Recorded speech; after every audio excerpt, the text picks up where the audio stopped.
hope you're all doing well as we are winding down 2019. Welcome back. Welcome to Mycadelic. I'm Mike Brancatelli. Thanks for being here. Thanks for checking out the show if you're new. Thanks for listening. This is going to be a great listen. I'm super excited for you because I was super excited to talk to this person, and it was a phenomenal conversation. Sophia Rokhlin is the guest. We talked about all the amazing work that she's doing. She is currently working at the Shakuni Institute in Iquitos, Peru, in conjunction with the Temple of the Way of Light, a place that is so near and dear to my heart, as you've heard me talk about the Temple of the Way of Light, the Ayahuasca Retreat Center in Peru. Amazing place, amazing healers, amazing facilitators, an amazing experience to be down there, to be in the jungle, to be with the plants, to be with life and all the beings that inhabit the rainforest. It is truly a place that is very special to me. So it was such a joy to talk with Sophia, who is the co-author of When Plants Dream, phenomenal book about ayahuasca, Amazonian shamanism, and the global psychedelic renaissance. And in the book, it's exploring everything about this current new cultural emergence of ayahuasca onto the global scene, the economic, the social, the political, the cultural, environmental impact that ayahuasca is having on our world. And they go into the history of ayahuasca and where it's found, its origins, its practices, both in the Amazon and in our Western culture, and how our Western context processes these indigenous rituals and ceremonies and practices. And they go into the science and the research of it all. It's really such a comprehensive book. It's such a good read, super engaging.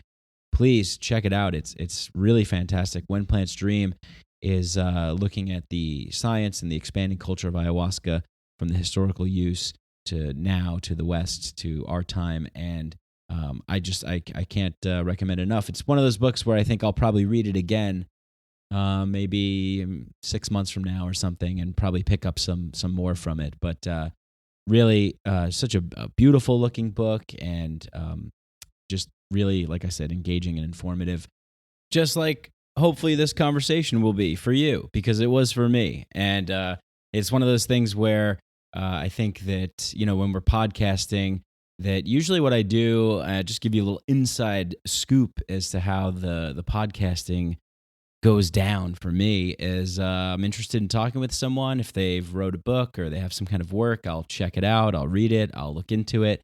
And, I don't plan any questions. I don't have any agenda other than just connect with them and see where the conversation goes. And sometimes that's great. And sometimes I'm like, oh, damn, I wish I asked this, or I wish I said that. But the good thing about it is we could always have that person back on the show too. And I would like to, because I think Sophia and I have a lot in common, and similar kind of upbringing and interest in explorations of consciousness and reality, and love for plants and the joy of life, and all of that good stuff. I think that that has been my perspective for as long as I could remember. Just life is meant to be experienced with joy and with ease. Oftentimes we find ourselves maybe in situations where we're getting too serious and we're getting boxed into all these things that we have to do and be and say and think, and whatever it is, it's these pressures that can mount on us. And I think kind of before I was experimenting with psychedelics and starting to incorporate more spiritual practices into my life, like meditation, just being healthier and more of a conscious person, I felt like, man, I feel like I'm kind of trapped in some kind of weird prison. Like, this is weird, I feel like there's a way out. And then one day, LSD said, yeah, man, you're right. Let's just clean this windshield for you a little bit so you could see a little clearer and realize that you're right. That, that this is a beauty and a joy to be a part of. And I try and every day put that perspective into existence and just take things lightly. Take things lightly, as lightly as I can. And, someone who's been a really great inspiration and hero of mine who recently passed away, Ram Dass, the amazing and prolific pioneer of the psychedelic movement in America in the 1960s when he was Richard Alpert, professor of psychology at Harvard, who then went on to become Ram Dass by venturing over to India, coming back to the States, writing Be Here Now, and inspiring millions of people with his love and his joy and his wisdom. So, R.I.P. to the great Ram Dass. He will live on as he has. Many of the talks that I listen to by Ram Dass and the books that I've read are older ones. He passed away, I think he was 88. So all of his work is available, thankfully, to our wonderful human invention here called the internet. And I could go on and on about Ram Dass, but if you are in a period where you feel stuck or the weight of things are getting to you a little bit too much, check out Ram Dass. Go check out. There's a podcast called Ram Dass Here and Now. He has so many talks on YouTube. He's got so many books. What was the one that I read recently? Experiments in Truth. So good. And actually, I listened to that on audiobook because if Ram Dass is giving a lecture, giving a talk, I want to hear it from him. I want to hear it from his voice. And he is just amazing. I mean, I wish I had more of a vocabulary to describe how incredible this being is and the impact that he's had. But I'll save that for another podcast. I think I'll do a solo podcast, probably sometime early in January, where I sort of talk a little bit more about my personal life and some of the things that I went through in 2019. If you guys want to hear that, if you don't want to hear it, message me, be like, dude, we don't need that. But if you want to hear that, I'm going to do it anyway. So let me know.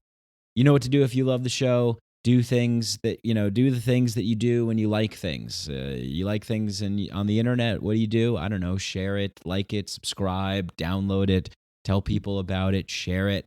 All that good stuff. If you want to really help out the show, you can go to Apple Podcasts, leave a 5-star rating and review. Thank you to all the people that do that. It means so much to me. And thank you, big shout out to all of my newest patrons. I think I got about $35 in donations on Patreon. A couple PayPal payments came in. So thank you for supporting the show. It means the world to me as well because it's just me. I'm just creating this, and there's a lot of other podcasts that you could listen to and support, and you choose to do this. You choose to support this one, and that's just blows me away every time. Like I said, I'm a little tired just from, I don't know, holiday excursions and extravaganzas and all kinds of things. So I'm going to keep this intro pretty much. That's it. If you want access to CBD stuff, if you want to get CBD things, Hemp Bombs is a sponsor of the show. Check them out. Go to hempbombs.com, and they ship everywhere in the United States. Hemp-derived CBD. They have gummies, tinctures, all kinds of stuff for dogs. I don't know, maybe cats. Who knows? I haven't been on their website in a while, but they got good stuff. So if, maybe you like it, maybe you don't. Maybe it's not good. I don't know. But maybe you're interested in CBD and you're just like, hey, let me get 15% off. Well, Mike15, that's the code. Go to hempbombs.com, Mike15, put that in there and you'll get 15% off. Give it a try. Give it a whirl. Give it a spin. See if it works for you. Who the hell knows what works for everybody? We're all different, right? Anyway, you could support the show by going to patreon.com/MikeBrank. Or if you're on Patreon, you just search Mikeadelic. You could find me. Donate as little as $1 a month. Every little bit helps. And that's pretty much it. So without further ado, let's get into this amazing conversation with the wonderful, multi-talented.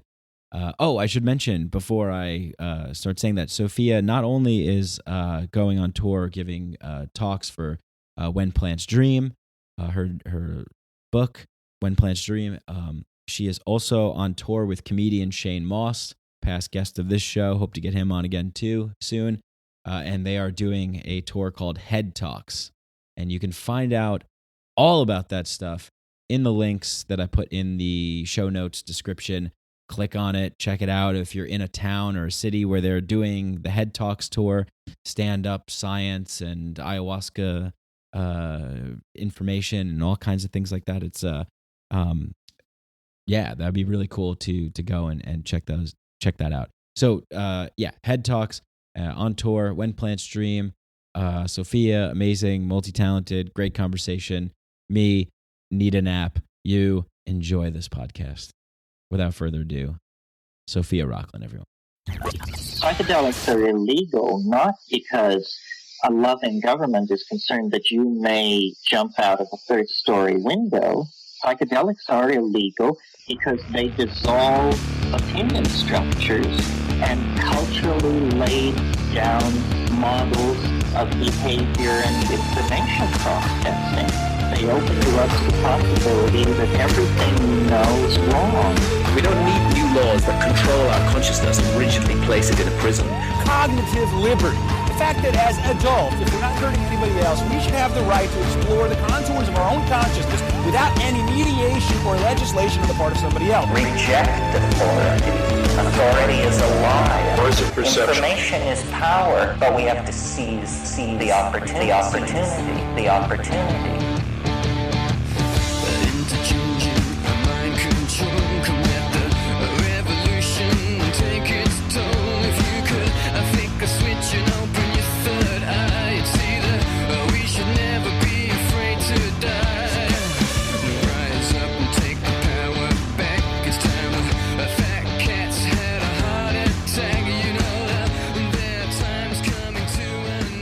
Yeah, so you grew up in New York City. When did you start getting involved with psychedelics? Like, when did you start to take an interest in it?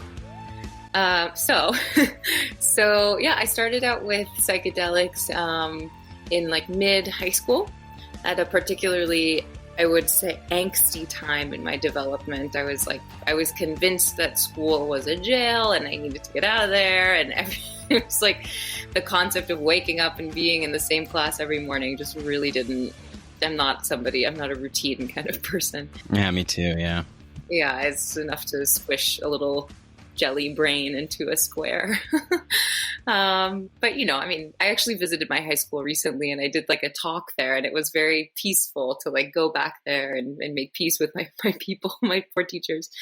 But yeah, so I was in high school, and it was around the same time actually that I grew up like doing acting.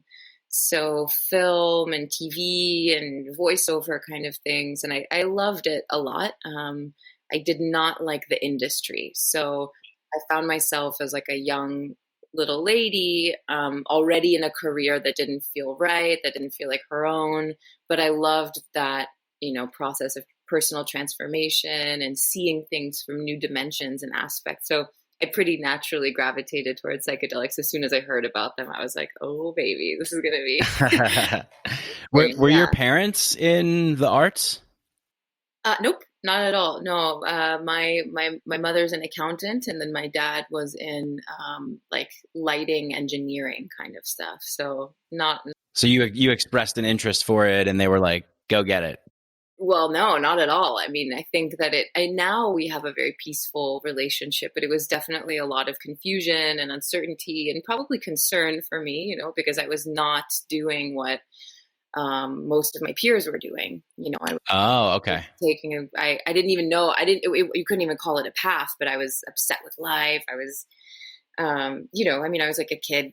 I was lucky to go to therapy, but I still went to therapy, and I was really confused about like the world that I was being led into, Where do you think that comes from? I'm right there with you. I felt the same way. I'm like, why? Why this? Yeah.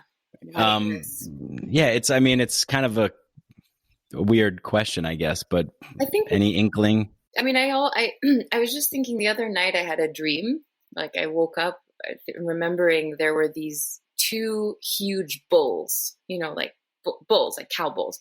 They were so big and beautiful, and they had these soft, flat noses. And they were like majestic, beautiful creatures. And I was in an arena, like a bullfighting arena.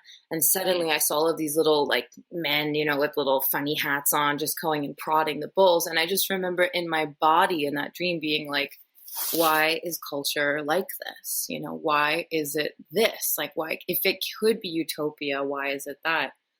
And I don't know. I mean, I guess life, we just crystallize, it's very much like a jello, like we're like consciousness jello, and then the longer it's left out to oxidize or be out in the air, the stiffer it gets, I guess. And that's like my metaphysical idea of it anyway. You? Yeah. What do I think? I certainly don't have the answer, but that's my idea anyway. Yeah. Well, that's a very interesting dream. I mean, yeah. Why is it like this? I mean, my theory is that I guess that we've kind of forgotten how to be with each other without demanding and forcing each other to conform to ways that others want things to be. I think that our connection with the sacred, with the unknown, with the mystery has been lost for many people. And so that we've created these prisons for ourselves. And yeah, that's my... Yeah. And conformity, I guess my sense is that it's an impulse for safety, Yeah. And it comes from a good place. Like with the medicine, I've been showed this many times with ayahuasca. It's like all of your fears, all of these things that actually hold you down, like they came from a good place. Like it came as a defense, it came as a protective mechanism. So I do think that it's just, and our culture specifically is obsessed with safety. Like I would like to write a book about it one day, just all of the tools and the technology and the hazard tape and the safety rules and regulations. Yeah, no peanuts around the kids. Yeah, right. No peanuts on this plant. I mean, but you get my gist, and that's why. Yeah, that's. Are you allergic to peanuts? I'm not allergic to peanuts. Oh, okay. I am, however, allergic to large quantities of almonds. So. Oh, okay. Well, sorry to hear that. It's fine. But yeah, no, I get what you're saying. Yeah, this like a nanny state kind of thing that we got going on here. And oh my God, if you're ever like in the underground in London, every command is barking at you like, please do this, please do that. It's absolutely nannying us around, and it comes from a good place, but it's just like, right. What are we losing in that? That's like you're getting. What does it cost? Yeah. Yeah. I had a vision once that, I was like thinking about all the spying and the kind of invasion of privacy and the control and all this kind of stuff. And I just had this like thing of people just like looking at other people, and they were looking at other people, and everybody's looking at each other. And then I'm like, wait a second, we're all one. We're just doing this to ourselves. What are we doing? It's like, I'm spying on myself as I take a shower. I'm like, what is he doing in there? It's like, why are we looking? What are we looking for? What are we trying to find? It's like, you can look, bro, but you can also look within. Yeah. True. I love that. The million eyes. Yeah. Mm-hmm. So speaking of like visions and dreams, first of all, the book is excellent. Thank you for writing it and contributing to the ayahuasca conversation, the plant conversation. I've had Daniel on the show a couple of times as well. And we didn't talk about when plants dream. So that's what I wanted to talk a little bit about you. So Sophia, what are plants dreaming? What are their dreams? Oh boy. Well, you read the book. We actually don't talk too much about plants dreaming themselves. Yeah, I know. But I think for me anyway, the title has different like meanings depending on where I'm at. But more than anything, it's a provocation, right? It's like it's a seductive question. And what's implied in that is whether or not if plants have their own inner life, or there's some sort of a imaginary realm or a realm of, will or agency that exists in them that we just don't see and we don't know how to see. And it is through these sort of dream oniric realms through working with psychoactive plants, and specifically ayahuasca, and dieting with Amazonian plants, that we do receive many messages in dream states, because our, defenses are a little bit more porous or malleable or something like that. And so it's through the dream realm that the plants can dream through us, if you want to give plants that much agency. But, these days I'm a bit more on the materialist spectrum of things, but I do think it's a seductive idea to throw out there anyway. Yeah. Yeah. And thanks for playing with that question the way that I, proposed it. So yeah, I no, it's great. And you go through the history. And actually that was one of the points in the book where I was like, oh, interesting. Mm-hmm. I didn't really realize about the history. I don't know if you want to maybe touch on a little bit of some things that you found out with that, because I think our Western concept of this, and you explained, but I'm in Denver and Boulder, and there's a lot of the mother and this our Western mind has kind of put things onto this process, and so but there's a little bit more to it than what we're giving it.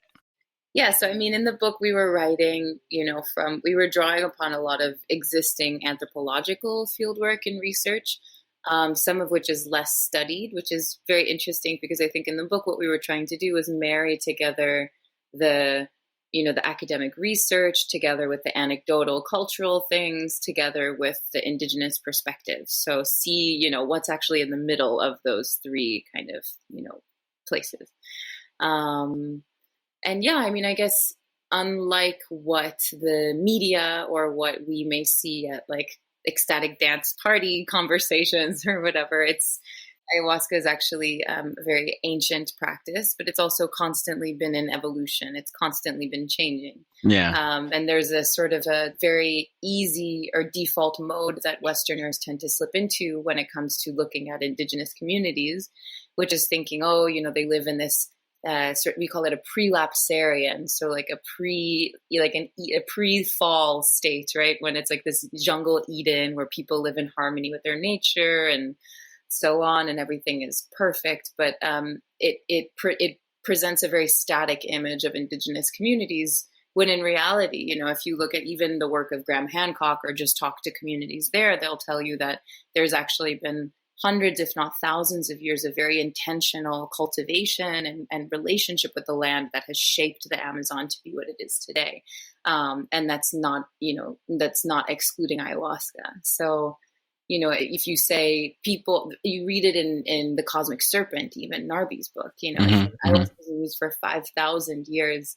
There's an ethnomusicologist named Brebek de Mori, and he wrote this paper that really blew my mind, which was studying the transmigration of song within the Amazon basin related to ayahuasca. So what he would do, if I'm correct, is he would be interviewing different healers or shamans throughout the region and saying, hey, where did you learn this song from? Or who was your teacher? And what he actually ended up doing was drawing a pretty, logical map of what could be the migration of that first ayahuasca recipe down south. So, within his investigative framework, he posits that it was the Tucano tribes of the Ecuadorian Amazon, like the Sequoia people that I've worked with and Daniel has also worked with, who may have been the original founders of ayahuasca. Again, it's impossible to say, and right, because it's all oral histories, oral cultures. So there's no definitive framework as we have here, even though history is written by the victors usually, so we can never be too sure. But yeah, and again, also saying that, I realize that could actually be very offensive for some communities who say this is our medicine, this is our ancestors, and we received it through our gods or through our relationship to plants. So who knows? The bottom line is a big who knows. But when it comes to the complexity of ayahuasca, it has helped me at least understand that there's nothing new about ayahuasca traveling. It's just ayahuasca traveling around the world. And it's probably commodification and monetization, and its widespread popularity. And then finally, its extraction from a ritual framework. So those are like the major things that are truly changing about it, I think. Yeah. And I think that, right, totally. And I'm going down to Peru. You're going down to Peru. We're flying down there. We're taking part in ceremonies and rituals that are not of our own. But this kind of thing has been going on for a while. It's just now it's happening around the globe everywhere. People from all over are doing it and going. And, there's questions and concerns about the sustainability of this and reciprocity with the land and the environment. And I know you're working at the Shakuni Institute. And maybe you want to talk a little bit about what you're doing there in conjunction with the temple and with the land and ayahuasca as well. Yeah. So right now I work with the Shakuni Institute, which is it's a small little intercultural nonprofit that works very closely with the Temple of the Way of Light. They're kind of sister organizations.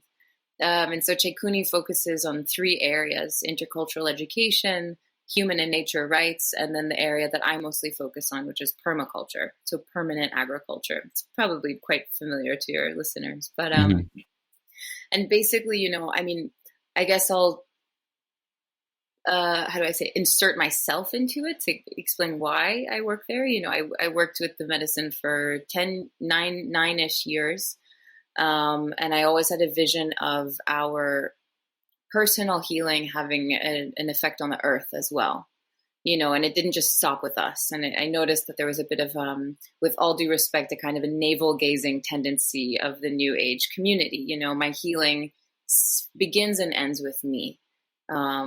And I dearly, dearly hoped and prayed that it would go beyond that. So I had a vision very early on that we would actually be, giving a portion of maybe profits from ayahuasca ceremonies to reforestation projects, or just something that would actually connect us. And then it was when I was working with the sequoia in the Ecuadorian Amazon that I noticed that it really is, not to be an alarmist, but it is really a question of time for some of these communities, because they're on the last, there are only really a few people within their communities who still practice those traditions. So the Shipibo, who are in the Peruvian Amazon, are much more prolific in their medicinal practices, and their cultural integrity is much more intact. But with the sequoia, it's like, it felt kind of like the end in many ways. And so from that point on, I said, I've received so much in my life from these traditions. They've really given me my entire framework of looking at the world and being, and I owe a debt to it. So how do we create a full circle? And with that, I felt very attracted to the temple and Shakuni and the framework that they're really building out there, because the temple is a pretty large operation in the Amazon, and it's a pioneering endeavor, which works very closely with indigenous communities, the Shipibo, and local mestizo communities, mixed race communities. And I just see it really as an immense opportunity, to change the framework and the conversation around ayahuasca. So when we see these new startups and these entrepreneurs doing these well-intentioned programs, we also say, hey, here's how you can actually give back to the forest. And so the main project that I'm helping to coordinate now is actually ayahuasca growing project. And it's more multidimensional than that, but that's probably like the juicy, interesting part. But yeah, we're looking at alternatives to slash and burn agriculture. So very basically, I think there are 2.2 billion people on Earth who are, parts of smallholding farm families. And what they do is they intentionally burn land to make space for crops. It's just a fast, easy way of land management. Right. But that's no longer sustainable. As our population increases, as corporate enclosures increase, we see that there's a dire need to actually innovate or look back into our cultural memories and see how are we working with the land in the past in a way that's more holistic and regenerative. And so that's the main project that the Shakuni Institute is working on now. It's called Chakras Integrales, which just means like a holistic farm plot. So we're designing pieces of land together with communities, and they're small, and the communities sign up for it. And basically, instead of burning, we say, look, here's a 10-year plan, and here's how you can be making as much money as you were every year, but with a really diverse option of crops, which in the end actually includes ayahuasca. And so that's the long-term vision, is that we are giving what we receive, or we're completing the circle, and we're not seeing ayahuasca sustainability issues anymore like we do today. So yeah. Wow. Yeah. Do you find any resistance to that when you're reaching out to local communities? I mean, because there is this kind of like economic pressure that comes with it. People are looking to just take care of their families and things like that. But then when you present them with this other model and introduce the reciprocity and taking care of the environment and the land, and it's a longer term thing, but it's worth it. Like, people seem pretty receptive to that down there. Yeah. I mean, I think there's only resistance when there's pressure. Yeah. Shakuni definitely doesn't show any pressure. I think that the communities that we're not like a huge multinational nonprofit. Right. Yeah. Some of these like other ones have traditionally pressured communities into their ideas. But that's what I was kind of referring to, is like the sort of outside economic pressures to kind of conform and adapt, like, going down to Iquitos and seeing kind of like the transformation over just the last couple of years for me. I'm sure it's been more for you. Sure. Yeah. Yeah. I mean, and I think that's been the real challenge with this program, is creating a feasible framework, and really, so what we do is we have, our program coordinator, Alan, runs the numbers and he does everything. And then we sit down with people who are interested in it because they work with us. They're part of our local ecosystem, and they're interested because they see the things that we do with our land and they're curious, and we do workshops together, so it's like informational workshops. It doesn't have to be a full commitment either. You don't have to do all of your land. You could just try a piece of it and see how you feel. But we do have charts that describe specifically, this year you can expect to make this much, this year you can expect to make this much, and so on. So it can seem scary to begin, but in reality, actually, throughout a 10-year framework, it's going to be much more lucrative, especially with that ayahuasca added in there, which is quite interesting because ayahuasca itself, it's an extremely valuable crop today, which I think 6 months ago would have made me feel a little sick to the stomach to say, because it's hard to talk about these like sacred plants, like cash crops. But that's also, I realize, a bit of my Western romanticization about it, because when I talk to Shipibo people or forest people, they're okay with planting it. It's more destroying the vines with memory and with cultural meaning. So they like the family vine, the grandfather vine, like that's when it becomes an issue. But the vine itself, you just have to be respectful when you harvest it. So, and I mean, the major thing with that, like if you have, let's say, rather than planting, cacao for coffee or for chocolate, like generally communities need market access in order to make that lucrative. So within, you go to Iquitos, you're not going to sell cacao for that much because you would need to be connected to a chocolate producer, right? But with ayahuasca, you could just take sacks of ayahuasca to Iquitos market and sell it right away, and it works just fine. So that's what we're working with. It's actually very practical for communities to do that. So then they can sell ayahuasca. Yeah. Like bottle it up, sell it in Belen. Well, it depends. I mean, I don't think we've Belen market is the market there. Belen is like the big crazy market that sells armadillo and fruits of all sorts.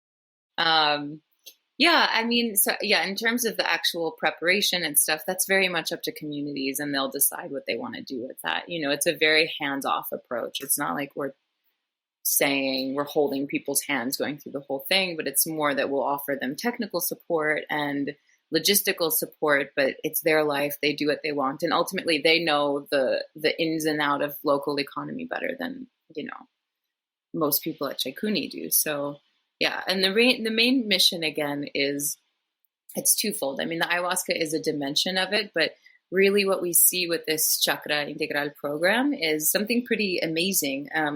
we see a marrying of traditional ecological knowledge and more contemporary permaculture and design like techniques. So we did a permaculture design course last March, which is a 10-day course. It was super intense, and it was led by this amazing gentleman, Tierra Martinez. He's an Argentinian permaculture wizard. And we had representatives from, I think, 5 different indigenous communities come, and then local people from around the Rio Nanay, the Nanay River. So it was a very multicultural Amazonian team, a couple of crazy gringos. And what we did basically is we just had a land management jam. And some of these indigenous, youth actually went up to like the chalkboard and drew diagrams of how they remembered their grandparents managing land. And had it not been for that opportunity, I fear that it would have disappeared when they go, like that they were the lifeline for that knowledge and that wisdom. Do you see what I'm saying? So it's actually like the acceleration of the global marketplace and the increased pressure to make more money and send kids to school and all of these things, they are, I sense, inevitable forces. And at this point, it's really about infusing beauty and cultural memory into them. And that's where I think the real interesting things begin to happen, where communities can make a good living for themselves because they need to, and they have to, practical, right? So but how do you do that in a way that's also bringing to light the uniqueness and actually the efficacy of their traditional practices and keep their ancestors' memories alive? And that's what's really like that floats my boat. Yeah, no, that's really cool. And it, like, I was just thinking of like this idea of like, Western people who go there and things like that. And it's just like, no, I don't want them to change. Like, I don't want them to adapt. I just want them to be there and be this imaginary fantasy, thing like we were talking about before. But that's not the case. You have to be practical about this, and you have to, like, they want this, they want to be secure and safe and comfort and other things, yeah. And so is this part of the global spread then, like this kind of integration, this fusing of this model with, as you were saying, like permaculture and, kind of ancient modalities, like kind of fusing together to produce something that's sort of well integrated into the framework in which the global ecosystem like exists, while still making it fruitful and satisfying and reciprocal for everyone involved? I don't know. I guess that's the hope, right? That's the hope. When you put it that way, yeah, I think so. I mean, it is, I'm a big fan of this concept of cross-pollination or like ecological edges, and just knowing that whenever you have different worldviews or ecosystems or species meeting, there's going to be confrontation and awkwardness and newness, but there's also going to be creation and creativity and and sometimes even new species in those places where like the edges meet, So I mean, yeah, I hope that would be the most fruitful iteration of the global spread of ayahuasca, for sure. Yeah. And ultimately, I think of it like, I wish I wrote about it more in the book. Like, it's almost maybe a Pollen-esque approach, from his Botany of Desire, discussing the impact caffeine and sugar and tobacco and all of these different psychoactive plants have had in our civilization. They've shaped us, and they shape us to this day. We have coffee, we have sugar, we have trade routes that are specifically managed and established for the trade of those things.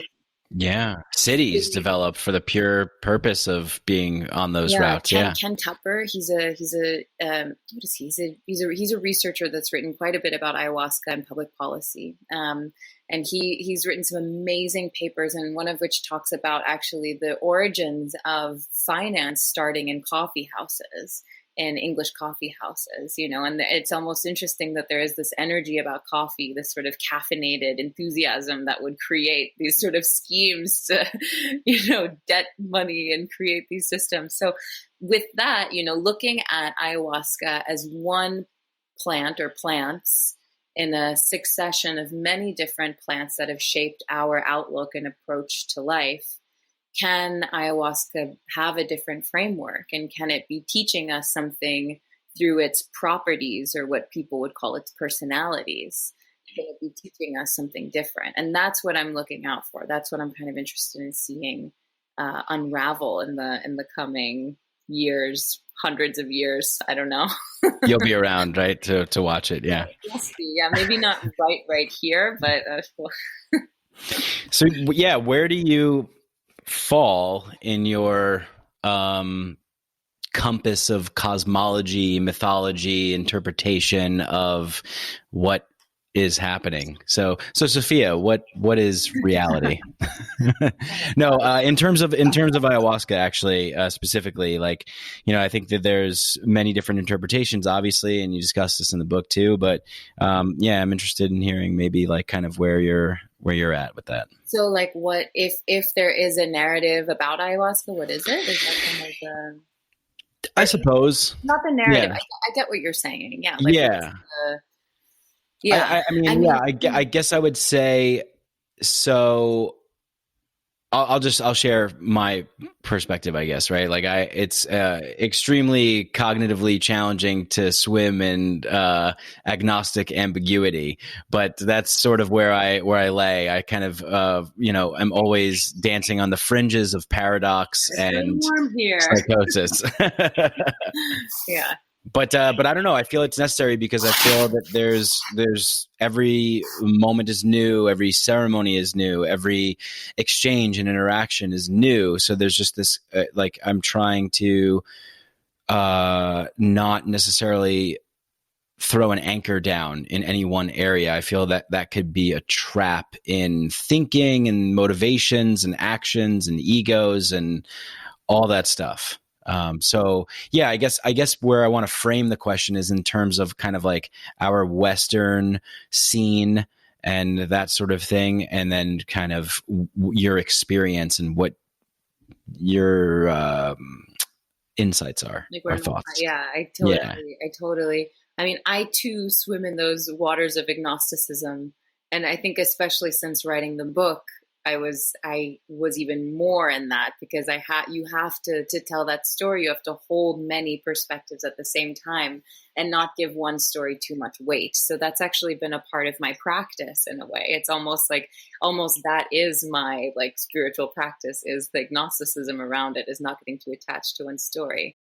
Yeah. See, I always get people always like, because no one likes like the paradox guy. Like it's like, well, maybe it's like this or maybe it's like that. I don't really know. They're like, give me an answer. Yeah, no, but you're like, but I'm interested in that nuance. Like, that's it. The answer is the mystery. Ooh, there you go. It is, and you just have to sit with that and learn how to be okay with that. And it doesn't have a form, and it doesn't have a shape. It doesn't smell like anything. It just is what it is.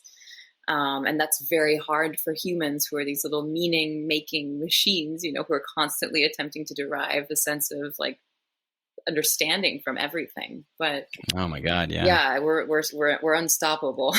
We're a linguistic, symbolic factory farm assembly line, just like press it out, send it to the ads. Gift and our demise, the language thing, yeah, for sure. Yeah. But, having said that, I will say that there are parts of me that do have a bit of, I guess if I were to be in a world of magical realism, and I think the world is magically real, like I think that I know actually that there is so much beyond our comprehension, especially when it comes to plants, and the way that plants seduce us and speak with us. And what I mean by speaking is through their chemical symbol, through their, just through their ways of communicating through chemical and through shape and through seduction and smell. Right. There's so much we just don't know. So with that, maybe ayahuasca is some sort of a super powered plant that is sending like a chemical SOS out of the rainforest and asking us all to live more simple lifestyle and have babies, which is what ayahuasca seems to do for many people. Take your money out of dirty investments, have many children, be happy, and sing songs. Again, that's a romanticized perspective. That sounds pretty good. I like it. I'll keep it. Yeah. Well, why not? If we can choose what we want to believe, and if we believe in a beautiful world like that, then why not? Yeah, exactly. And that's the thing. It's like, I think in my short little life, it's like, no matter what, we're going to be making stories. And as long as you realize that it is a story and it serves you and it helps you and it's a symbolic chart that helps you navigate this world in a way you feel is good, then, fuck it.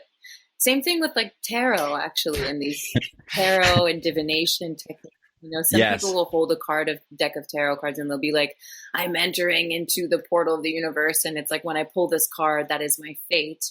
And I'm very much of the belief that, and that's my belief, is that there's symbols that are going to help you and you'll read what you want from them, but that doesn't make them any less powerful. If anything, it makes them more powerful. It's all about the power that we assign to it. So, and I think it's the same with any of these stories we tell about ourselves, about the psychedelic renaissance coming and healing the world, or whatever you want to call it. Like, it is what it is, but you better make it a cool story if you're going to make a story out of it, Yeah, hell yeah. Yeah, you better make it a cool story. Make it a beautiful story. Make it a cool story. Make it one with love and fun and laughing and joy and compassion and bliss and ecstasy and awe and reverence and all that basking in the mystery. Yeah. I mean, that's I feel the same way. And I think that it's funny because I remember being down at the temple and someone, the kind of, it's always funny to watch. Now, you are with Shakuni, but you also go to. I'm both. Okay. Yeah, I'm so I was watching guests come and go and do the whole thing, one after the next, and it's always funny. It's always similar. They always come in and they're serious and they have all their ideas and all their identities and and little skepticisms here and there. By ceremony 2. Certainly by 3, it's just we're living how human beings naturally want to be living. It's like a lot of the stuff goes away, a lot of the, and the seriousness too. I think when you got back from Peru, like your post was like something like "Life is a serious joke," and I just was like, yes, I love this 100%. I totally feel that way because like people will kind of put all these things onto the healers and onto the medicine and onto the work itself. But if you listen, if you pay attention, they're laughing all the time.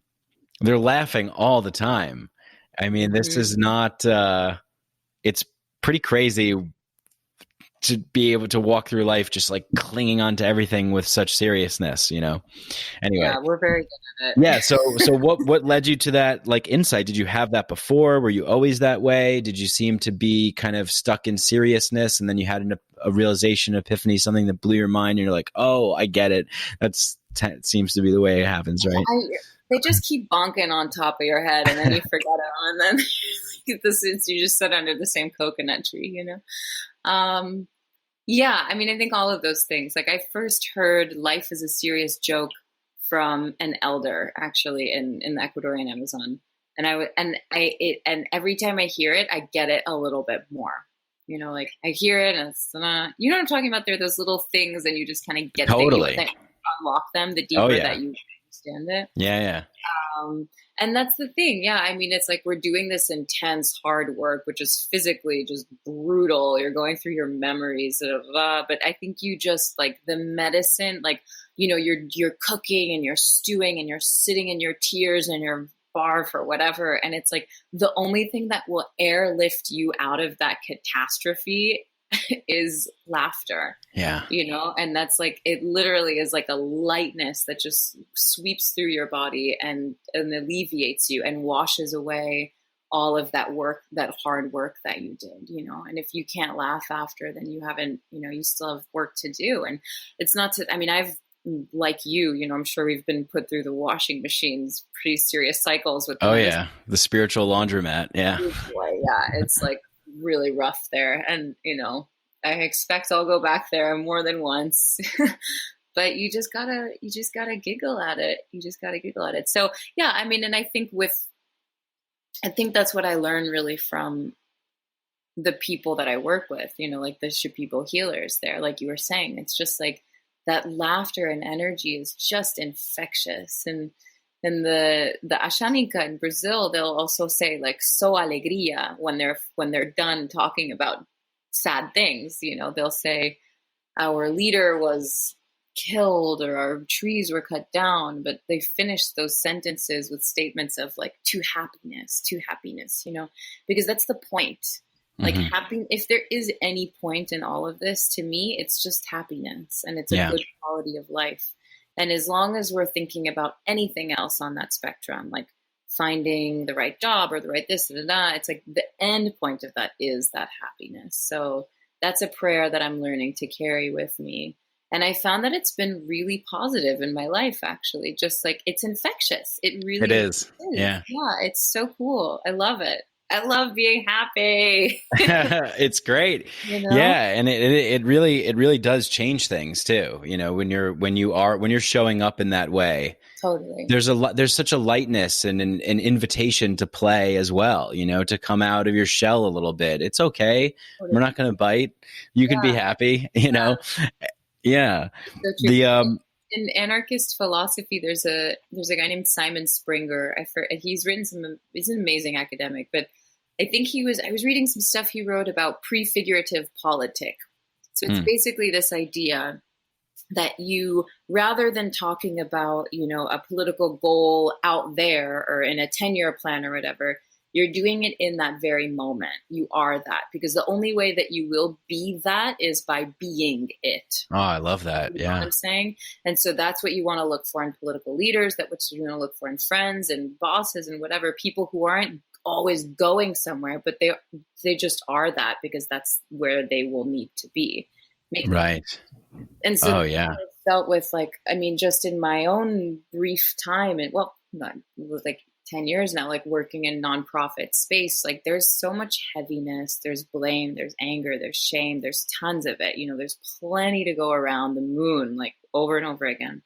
But I've found that the movements that are celebrating life and are affirming beauty and and they're living and embodying that interculturality and, you know, relationship to land or whatever it is, those are the ones that I'm attracted to. And those are the ones that people are attracted to. You know, you don't want to get on the sad wagon. You want to get on the party wagon. And that's not to say that there isn't super important work out there where there's no room for laughter, of course, you know, but in the places where there are laughter, there is room for it. You just got to bring it. Like, that's how you're going to get people on your team. I think, I hope, you know. No, you're right. I agree. Yeah. And, you know, one of my favorite quotes to say is from one of my favorite teachers who passed away yesterday, Ram Dass. And he says, you could either do it like it's a great weight, or you could do it like it's all part of the dance. Oh, and gosh, it's just so good.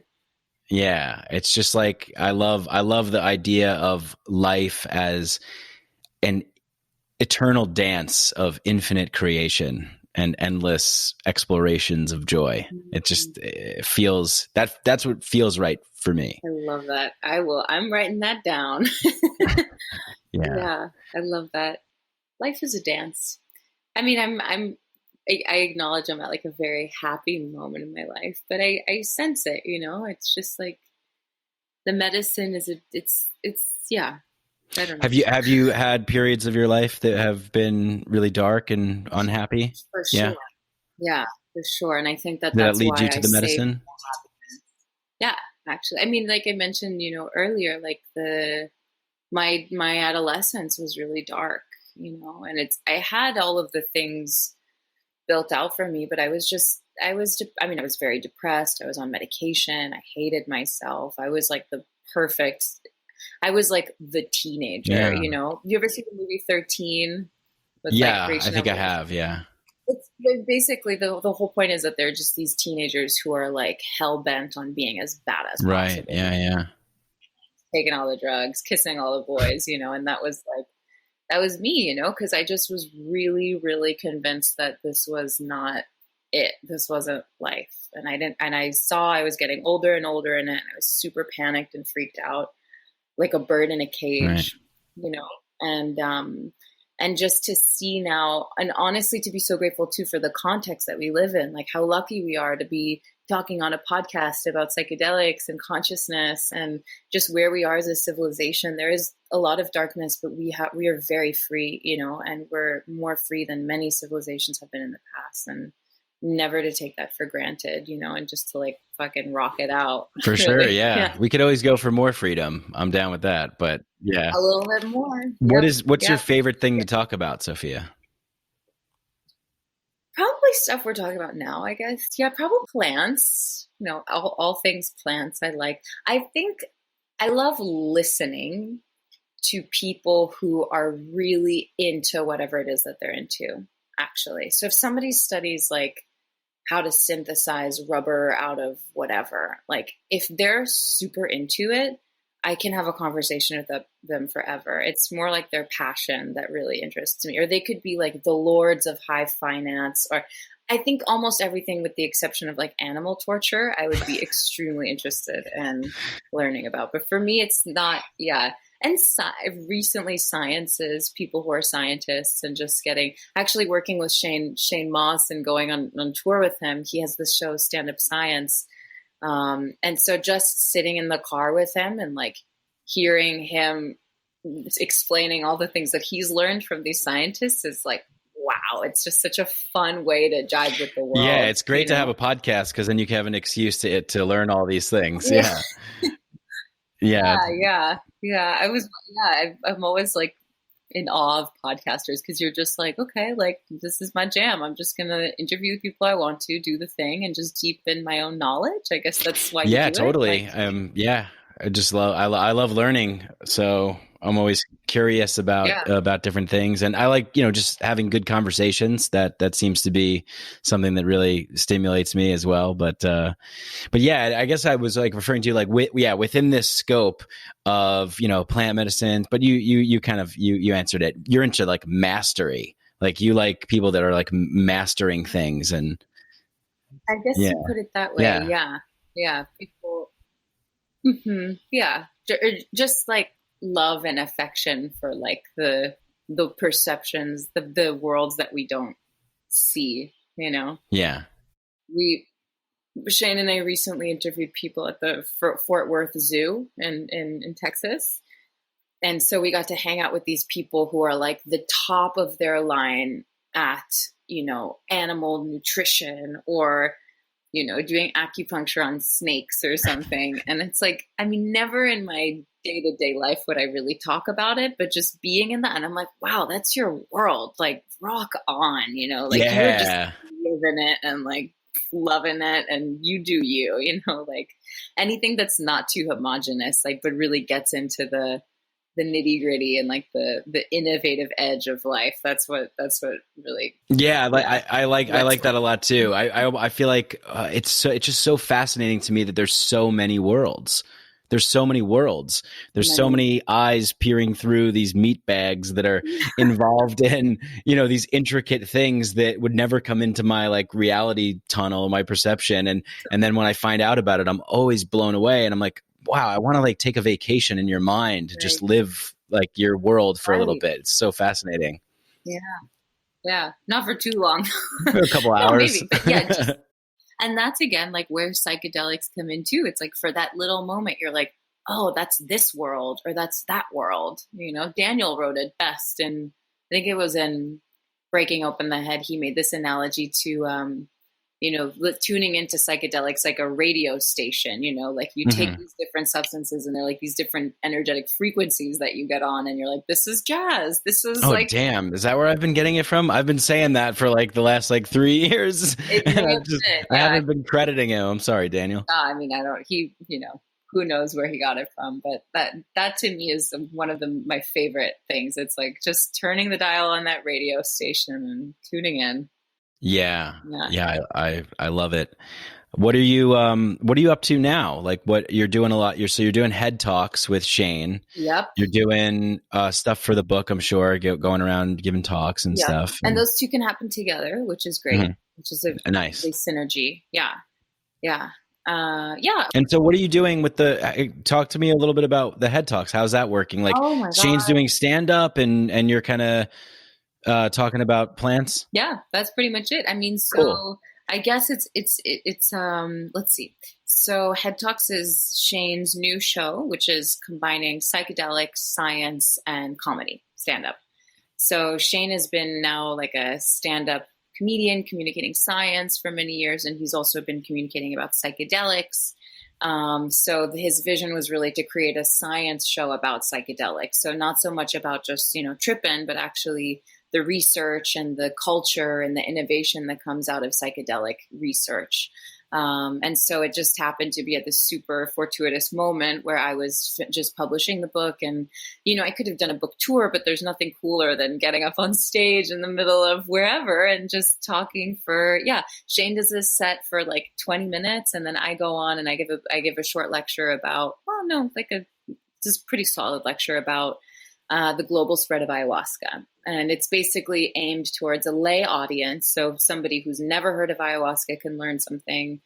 Somebody who's an ayahuasca expert can also learn something. And I really, at the end, kind of bring up what I was mentioning earlier about these different plants, looking at them historically, and then saying, there's nothing new about humans jibing with plants if you look at it from a cultural perspective. So that's the goal, to destigmatize, right? Oh, cool. And then ultimately being like, here are some environmental initiatives you can get involved with. Here are some questions you can ask. And it's just like chock full of education. And then we have a Q&A at some point.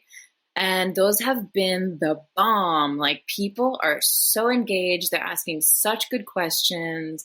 And I have to be honest, like, we were in audiences that I've never been to Wichita, Kansas. I've never been to Oklahoma City. I'd never been to Lincoln, Nebraska. Like, we hit up a bunch of these different places, and they don't necessarily have a huge psychedelic community. Oklahoma City does have like a psychedelic society, but it was really cool to be like, to see all of the freaks, and the scientists. Yeah. The geeks. They were just hiding in their basements smoking DMT, waiting for you guys to come around. They're all out there. It's decentralized. Everybody's out there. Yeah. Everybody's out there. Everybody knows. There's little pockets everywhere you go. Yeah. And that's really cool. And then you find the others. And then the thing is, what we leave actually, and Shane's been organizing Facebook groups for people. So you can actually, if you don't have a psychedelic society in your neighborhood, you can start one. And so the goal is not that you come and watch this freaky, weird show once, but actually we leave, you can actually create a community and a culture from it once we go. So that's been feeling really, really good. So we're hitting the road again, and I'm going to be joining him actually next week for a couple shows. Then we're in February, a bunch of them. And then, all year we're going to do a lot. So, yeah. That's really cool. What are some of the, have you noticed like a common theme or like common questions that people have asked? Like how are they receiving you and what you're saying? And, what?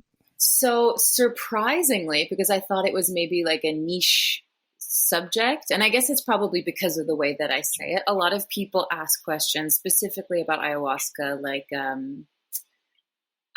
what about the future of ayahuasca? They ask about what about what are communities going to do if there's no more ayahuasca? Or, more like concerned about the actual the lived reality for indigenous communities. Oh, wow. That's really cool. Yeah, which was surprising to me because I myself wasn't asking those questions until years after I was, messing around drinking ayahuasca in lofts in New York, right? Like, not to say that it is what it is, but I wasn't tuned into the reality of people from ayahuasca world. Right. So I found that, people are asking, how can I get involved? What can I do to support the Amazon? And then also, I haven't tried ayahuasca, but some people say, where can I take ayahuasca? I don't have answers for that. But what can I be prepared for? And then people ask sometimes, like, how can I let go? I'm very afraid, but how can I let go? Afraid to drink ayahuasca or just afraid in general? Drugs, afraid to whatever. Right. Yeah, because I think it can come off. And this is something that, for me was a bit of a question mark when I was doing this tour to begin was, are we evangelizing substances? Are we going to be making it seem like everybody needs to get high and do these things? And I don't think that at all. Like, I really don't. I just think that all paths lead to Rome. Oh yeah. Any good psychonaut has had their messianic. Oh my God. I went through a whole year of that. Yeah. Yeah. Yeah. So, I mean, I still get that way sometimes. Like if I find myself in despair and I look at the world and I'm just like, damn, like I'm trying, we're making, but I guess that's part of that forgetting and remembering and learning to laugh and, you know, taking it all. It's a continual process, right? And this is, I think, a theme that I've brought up on a couple shows that I've been doing recently, is this like notion of like traveling from one destination to another in terms of our healing, where we're sitting with our healing, you know? And I'm like, well, I'm kind of like, I'm like a commuter, you know, I'm healed and then I'm healing. I'm healed and then I'm healing. And it's like a shuttle bus, or does it take some detours along the way? It takes some detours. Yeah. It takes some detours into like crazy town and then like blissed out town. Right. And yeah. Yeah. How do you feel about that? Like, do you think that there's like a final destination where everyone's going to be healed, or you're going to be healed, and there's no? I hope not. Because I think that life wouldn't be interesting. It wouldn't be the funny, weird puzzle that it is if everything was solved, you know? So, I mean, that's not to say I want people to suffer, but like, no, I mean, suffering is contraction and darkness and it's contrast, but I just don't know if light would exist without it.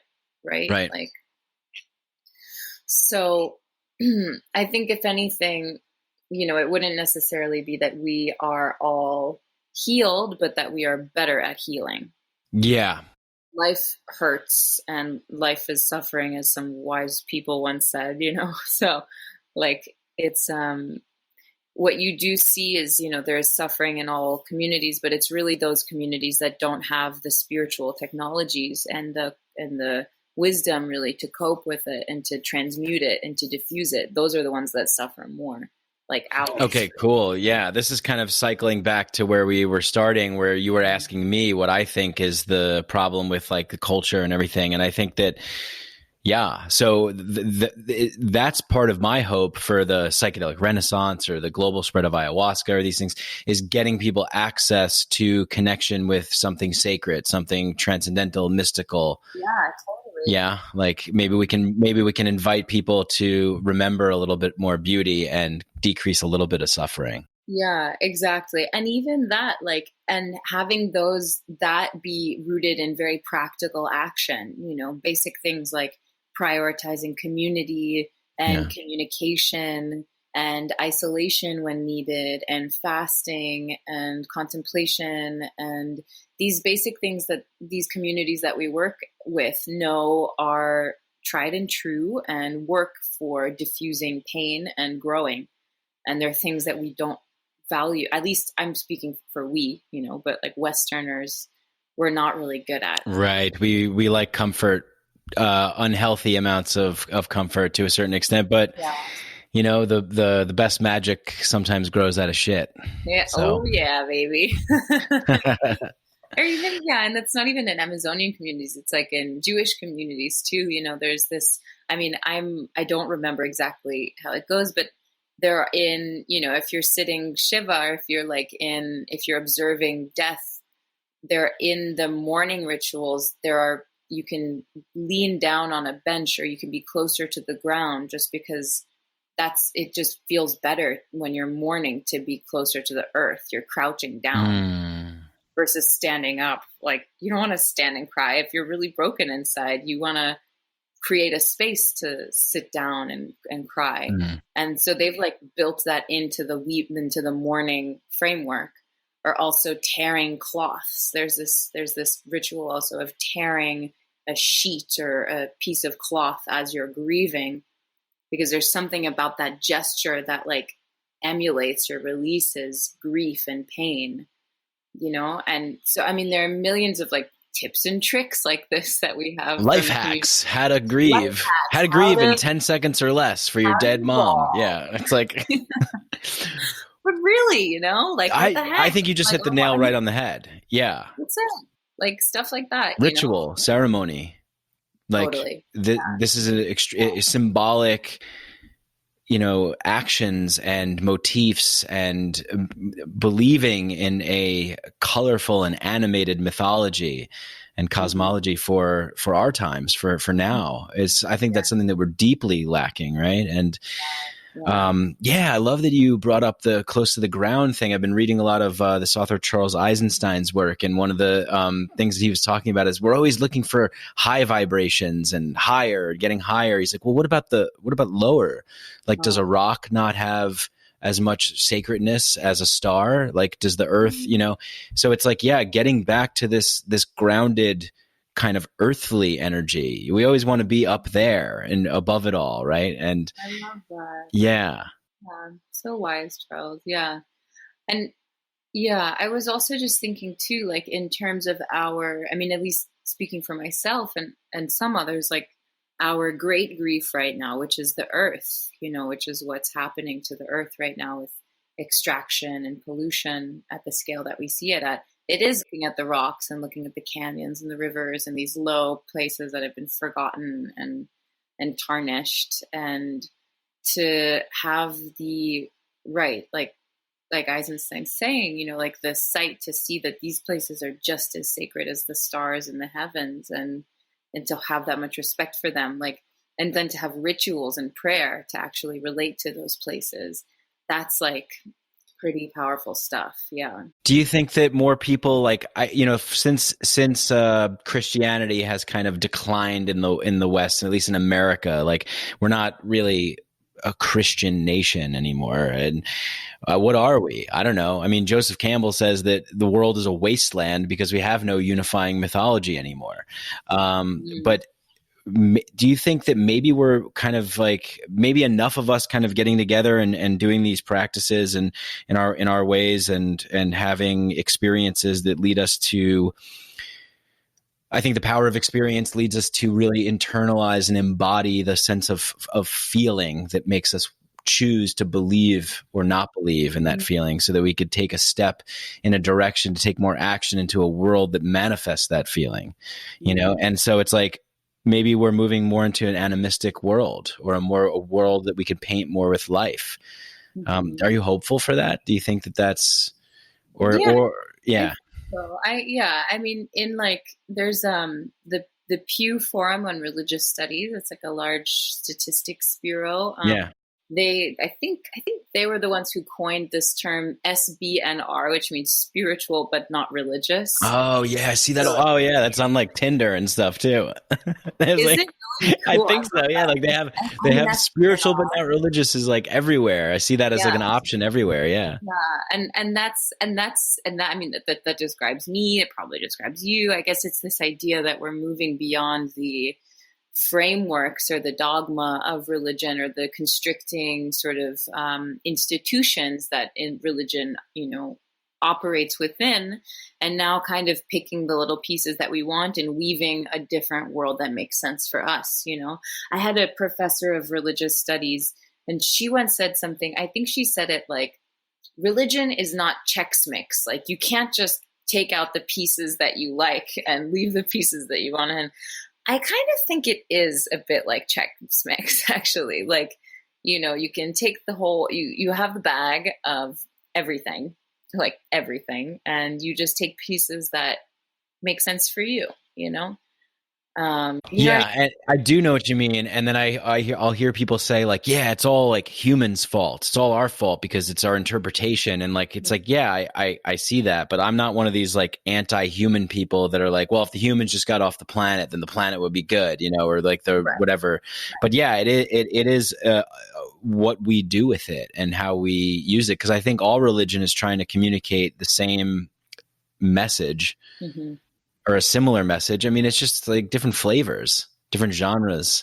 Different paths. Yeah, different genres, paths. And then, I mean, I think something that I learned from my time studying in my undergrad, I did a minor in religious studies. So we talked a lot about like, what does religion mean? And my understanding of it today is that it really is these faith as it exists within a framework. So faith is what it is. Faith, connection to God, connection to community, connection to earth. It exists everywhere. It's innate in our experience as humans. And it's really just about the language and the movements and the gestures and the foods and the rituals and the different things that will bring you closest to that, and people have developed different technologies and methods to get there, but it's all, at the end of the day, it's all kind of the same. Right. But I think it's that diversity and novelty that makes it so fun. It is, right? I mean, right? Like, what's the greatest thing about going to Peru is that it's not New York. Yeah. The greatest thing about going about Peru. Yeah. The greatest thing about going to Nepal is that it's Nepal. Like, it's, yes. Like I don't want like global hegemony and like, cultural vanilla blandism to go across the board.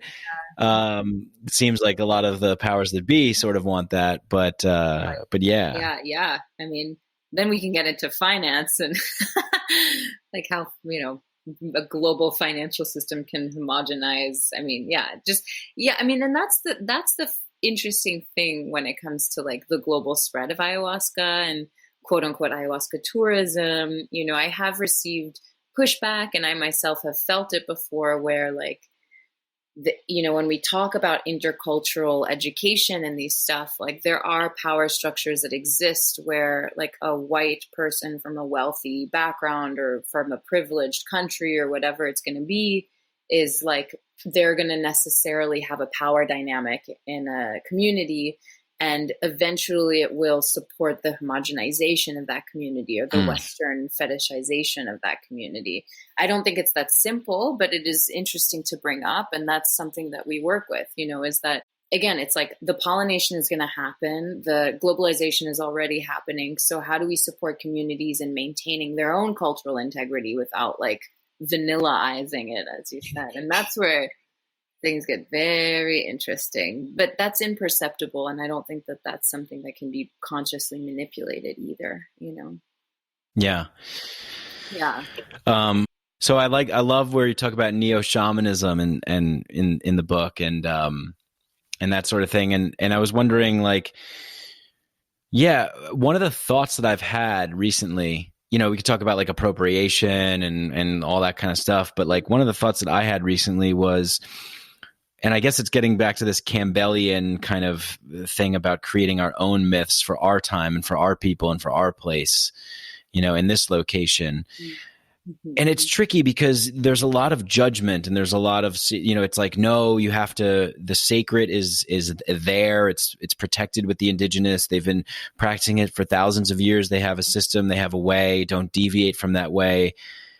What do you see, like, I guess, out there? And I know you talk about it a little bit in the book too, but just kind of, what about people coming up with their own traditions and their own singing and their own medicine songs, their own healing? Is that possible to create in this time now?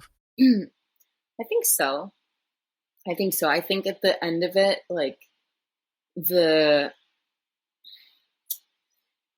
again, I'm biased because I'm not of or indigenous to these cultures. I think some communities would say this is the way to do it. But what I've noticed is really it's about aligning the intention to the vision. And if your intention is really aligned with your action, like really, really, if the song that you're singing is super grounded in a pure motivation, then it is what it is. You could be speaking in any language, I think, but when you start doing ayahuasca karaoke 101 best hits, like, we all know the top songs. I've been in a few ceremonies where I'm like, geez, the people are just listening to themselves singing, and it's very clear. And that has disturbed healers that I've worked with. It disturbs me because you see that they're not in the medicine. They're just saying the words without actually being connected to what they're doing. And so that's, and then from there, I think when you really begin to get that, and I myself, I'm just beginning to learn that, when you start to diet and fast and really work with, and for me, the Shipibo framework, that's like when the power really, really begins to align. And for example, a conversation that I like to bring up and I would want to see more of is, Changa. Mm-hmm. Yeah, like ayahuasca analogs, kind of smokable ayahuasca, people call it, created by Julian Palmer in Australia. There's this, people say, well, if we can just make ayahuasca by combining any MOI with DMT, why don't we just make our own and do our own thing, And I think in theory, that's really cool. but remember that ayahuasca isn't just ayahuasca. Like ayahuasca is cultural memory. It is plants. It is song. It is intention. It is smell. It is this whole body, this ecosystem of ritual that's around it. Yeah. And so, that's what would need to be created really and evolved in order to have practices or analogs as profound or that you can even reckon with at that level. And that's where I do think that there's much room for innovation. And I think it's within us. And if people in the past could do it, then we can too, for sure. But I think that's the really interesting work. It's like innovation, observation, and, practicing and see what feels right without appropriation, right? Without saying, I'm just going to sing this song and then apply it to this medicine, because maybe that medicine doesn't respond to that song. So maybe that's not the right fit, but that there's a song that goes there and it's going to be practiced. So maybe in hundreds of years, we'll see many, different ayahuasca analogs with many different songs and sounds and rituals. And I think that would be really cool. Yeah. I'd love to see that. Yeah. Yeah, no, it is. And like, I guess my whole point of asking that was because I'm just thinking of like, a lot of us going there and learning that way. But I think there's something to be said about in developing something for our place and our time, for our sort of predicament, like you go down there and a lot of the times the healers, the facilitators would be like, they don't really know the context of what your problems are necessarily because they don't have the words for them. It doesn't necessarily translate. Depression, anxiety, these sorts of things. Sometimes, at least that's how it was communicated to me. And like I've seen, that's just a different worldview, different perspective. They're operating in a different framework. So yeah. Even though, with that, yes. And like, it was, how do I explain? Like my understanding, this is just a guess, my intuition is that healers, they may not know, I lost a gajillion whatever in stocks and I'm addicted to technology and I blow cocaine up my butt or whatever. You boof cocaine. Yeah, I boof cocaine for a living, whatever, like, okay, all the terrible things. But they still have universal energetic imprints on a body, so when they're healing and when they're working on us, they may not necessarily know like all of the details, but at the end of the day, it's just pattern and it's just vibration in the body. And that's what they do know how to navigate. So that's a simplified, I'd say maybe that's almost a cop out what I'm saying, but No, I get what you're saying. Yeah. There's a different realm, the energetic realm. I totally, and it's another thing that just, it has to be witnessed and experienced. You can intellectually understand it, but until you've actually been in front of a powerful healer and felt some things, yeah, it's amazing stuff. Yeah, for sure. What was your favorite part of writing the book? My favorite part. So 2 parts. I think maybe my favorite chapter, well, there were a couple. It was the psychopharmacology part of it was quite fun. So like actually learning what's happening in the body when you drink ayahuasca, what's happening in the brain, what's happening in your area posterior, which is a part of your brainstem, which has gag receptors. So when DMT bonds onto serotonin transmitters, that's actually why you vomit. It's because a lot of action is happening there. Mm-hmm. So like little things like that, which really like added insight to my own personal experience. So that was, created depth. I also really liked the chapter that we did about religion, even though I don't know if it reads as the most interesting. It was still fun to be like, hunt out people who come from these different religious backgrounds and then interview them about what was it like to encounter Ganesh in the visions or Allah in the visions or, have, the Torah read to you. Like there were just these amazing, that was fun. And then I'd say it's not part of writing the book, but today I'm actually really loving the life of the book outside of me. Like at first I was scared and, all this stuff. But I found that it's been a really beautiful portal of access for me to have meaningful conversation and relationship with people. And I thought I'd be really sick of talking about ayahuasca, but you're not going to ever talk about ayahuasca without discussing consciousness and ecology and social inequity and, the body and all of these different sorts of subjects. So it's like a portal into infinity. So I'm just grateful that I have that like little book with me to be like, hey, this is what I'm all about. Yeah, that's awesome. People oftentimes ask me like, so Mycadelic, like what's the podcast about? And sometimes I'll give them like a snarky response, but pretty much everything that you just said, I mean, it's all interconnected I'm interested in the interbeing of reality. Yeah. It's like the interconnected web of all the things that. Right. Yeah, to me, it's like, why are we here? What are we doing? And what can we do better? Well, maybe I'll pose those questions to you. Why are we here, Sophia? Well, I mean, I'm gonna ask you this question right now. I guess. Damn, I like this interview. Yeah. Why are we here? I mean, I guess I think I mentioned it earlier. My best guess is that it is a mystery. And that is the answer. The answer is the mystery. I like it. Yeah, that's as concise as it's going to get for you. And then, from a very animal perspective, I guess just to be merry and make love and have fun and create song and beautiful memory and your footprints and be gardeners and leave a more beautiful world, before you. Yeah. What happens when we die? We become good compost, hopefully.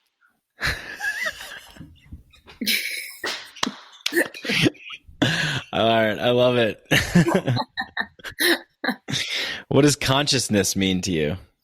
Oh my gosh, this is like worse than the SATs. Oh, I'm sorry. I don't want to be worse than the SATs. So I love everything better than the SATs. I'm joking.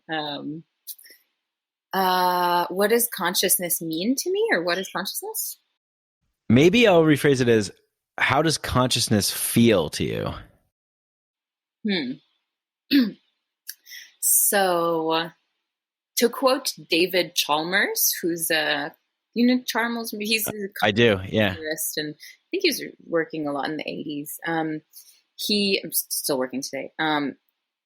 Hey, was it Chalmers? Damn, I'm gonna be a jerk if I mess that up. But he spoke about qualia, and this qualia is kind of like the quality of things.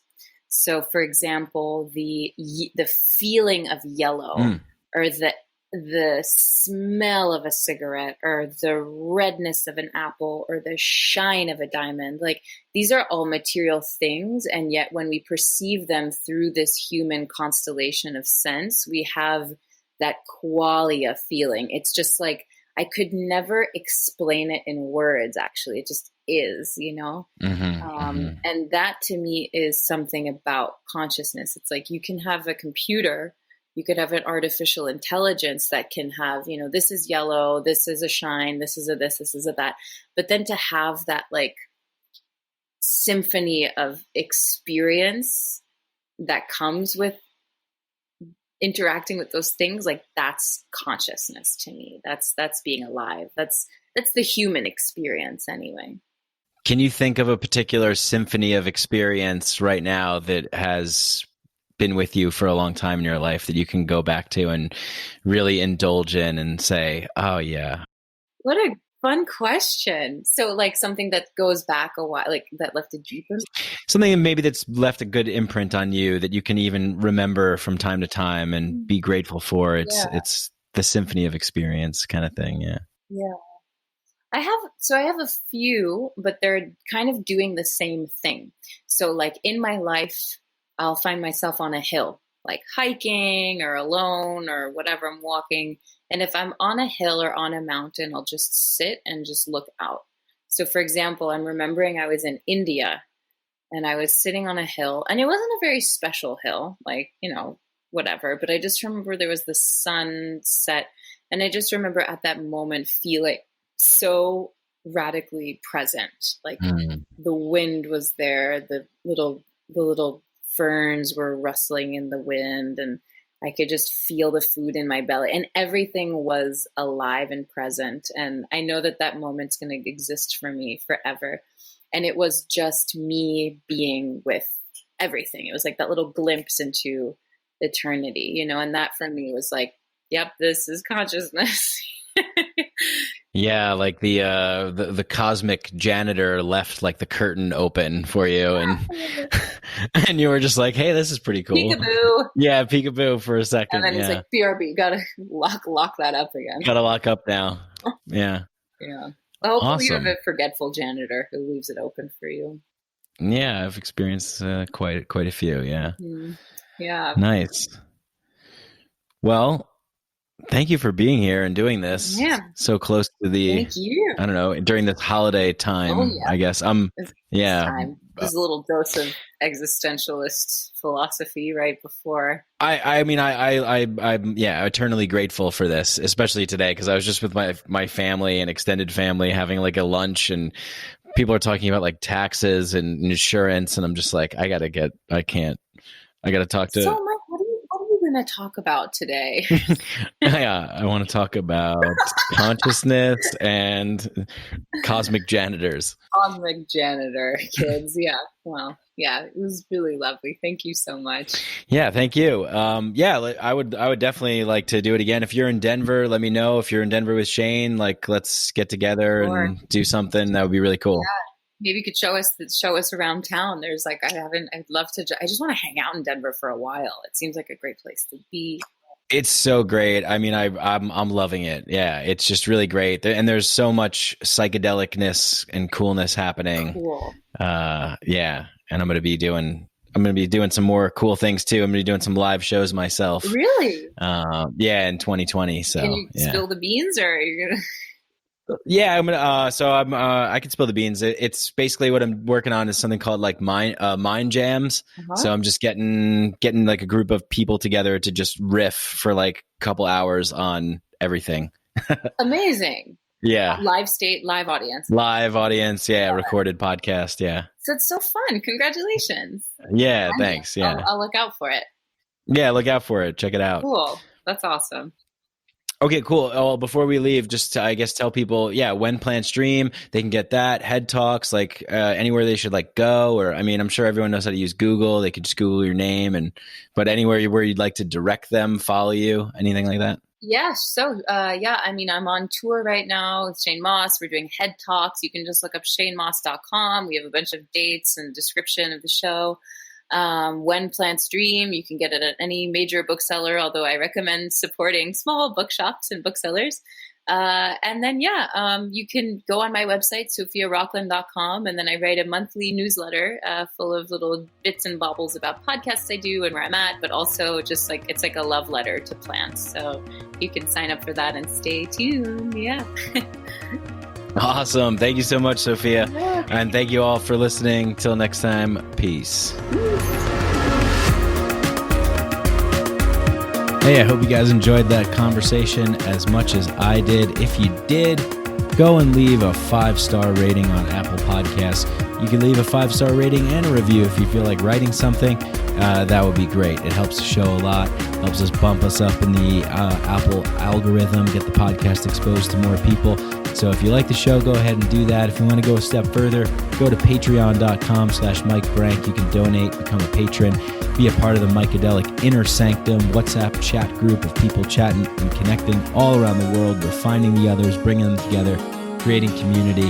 One of my favorite things to offer. I also release bonus episodes. Sometimes I do episodes that are kind of raw and kind of beta test them for the producers of the show, which are my patrons, the people who support the show. Big shout out to everybody that's a patron. Thank you for your love and support. If you want to do a one-time donation, go to my website, mikebrank.com. Go to PayPal and do a one-time donation if you feel that. And I really like the method of donation. It's a gifting mentality, and reading Charles Eisenstein's books recently and his talks have really kind of made me embrace the spirit of the gift, of giving and gifting. And what better time than this holiday season to be generous and to give. And, if you like the show, just tell people about it, spread it, share it. Also, contact me. Go to my email on my website, the contact page, mikebrank.com. Reach me on Instagram, Mikadelic_podcast. Hit me up on Facebook. Send me your messages. Send me your thoughts. Send me guest suggestions, ideas. Share your story with me. Reach out. Give me feedback. What do you like? What don't you like? And I love to hear from people. I always respond. So you can go ahead and do that. If you're interested in CBD, we have Hemp Bombs as a sponsor. You can go to hempbombs.com, get all kinds of CBD stuff. And I used to take their gummies. I think I'm going to start taking them again. I ran out, so I got to get some more. But they're really good. And check it out. If you're interested in CBD, you want to give it a try, put in the code Mike15 at checkout and get 15% off all of your CBD wants, desires, needs, and so forth. Big shout out to Danny Barnett and Galaxia for the music, the intro and the outro. And of course, thanks to Muse, who I mash up their song and put the Terrence McKenna clips and everything in without their permission, but somehow I'm still able to do it. So thanks, because I love that. And what else? I don't know. Thank you so much to everybody for your love and support, for listening. And yeah, I really, really, from the bottom of my heart, really can't express how grateful I am that out of all the podcasts out there that you choose this one to listen to. And like I said, let's really make this a collaborative effort. If there's something that you hear, that you notice, something going on with the show that you're like, hey, you used to do this or you do that, or I'd like to see this, or hey, did you ever think about that? Shoot me a message. I'm open. I communicate. I message back. I like this to be a collaborative effort. I want more community involved in this. So anyway, thanks. And till next time, peace.